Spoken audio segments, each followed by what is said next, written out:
Welcome to the Battery 3 Quick Start tutorial. This tutorial will provide you with some first steps that will get you up and running with Battery 3. After installation and upon your first start in standalone mode, you are presented with a dialog box that contains your audio and MIDI settings. You can also access these settings from the File menu. First, choose your interface type. Audio and Core Audio are your best options. Select the desired sample rate and choose your output device. Click on Routing to choose your desired outputs. Battery offers up to 16 stereo or 32 mono outputs. If your sound card has multiple output capabilities, here is where you configure those. When you click on the MIDI tab, you'll see a list of MIDI in and outs if you have a MIDI device installed. You can toggle between on and off by clicking on the interface. Finally, click on OK to apply your changes. Okay, now we are ready to make some sound. We've made this easy by giving you nearly 12 gigabytes of samples. In the middle of Battery 3 window, you will see lots of small boxes. These are called cells. Each cell can hold a specific sound. Let's load a kit and see how everything looks. Battery 3 has an integrated file menu. Here you can find those commands that you are used to from other file menus, for example, Open, Save, Save As, and Options. To load a kit, select Open. In the dialog box, navigate to where the Battery 3 library is installed and choose a kit. Or, much easier, just click on the Kit selection menu in the header and choose a kit. When the kit has loaded, you can take a look at how things are arranged. A click on the cell plays back its content. If you have a MIDI keyboard connected, each cell can be triggered with another key on your keyboard. Now your drum kit is ready to be played.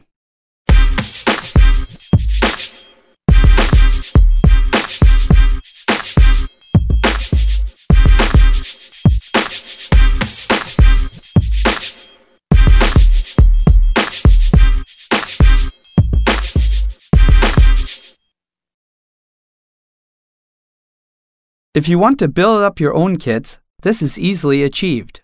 Simply click on the browser and drag and drop your files onto an empty cell. Battery 3 supports most of the current sounds or sample formats.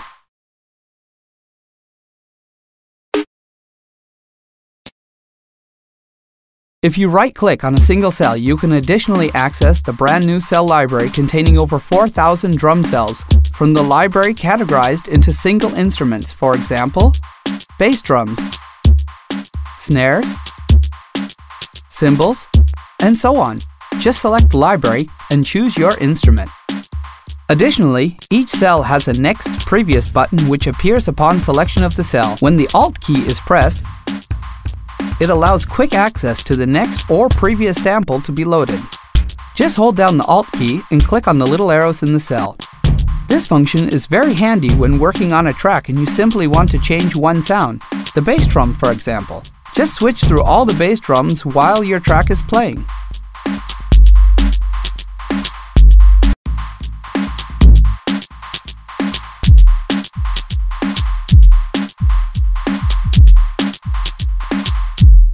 You could also load an existing kit, replace some cells,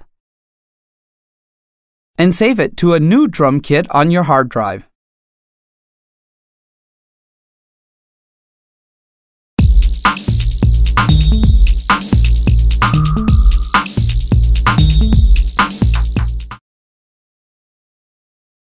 The Edit pane is where you can access the following subpanels to edit your individual cells. You can access the Cell, Setup, Mapping, Wave, Loop, Modulation, Effects, and Master Effects panel to change each individual cell parameters. Since this is only a first steps guide, we won't go into all the details, but be sure to check out the advanced tutorials. In this case, we want to take a look at Battery 3 when used as a VST plugin with Cubase SX or Nuendo.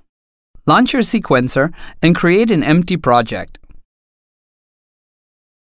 Now, go to the Devices menu and select the VST Instruments option or press F11 on your keyboard.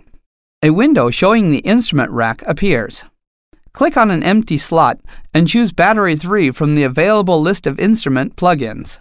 The plugin will now appear in your list and automatically be turned on. It will also create a set of audio channels in your VST mixer that will be used for mixdown within your project. This will allow you to mix, pan, and process Battery's outputs just like any other existing audio track in your song. Now go to the project page and add a MIDI track. Go to the Output Parameter section for this MIDI track and choose Battery 3 from the list. Choose your MIDI keyboard at the Input section and enable recording. Click on the Edit button to call up the Battery interface. Here, you can control and edit all features and functions Battery 3 has to offer. After having loaded an instrument from the library, you should be able to trigger it via MIDI. Or simply load a MIDI file to your MIDI track and press play.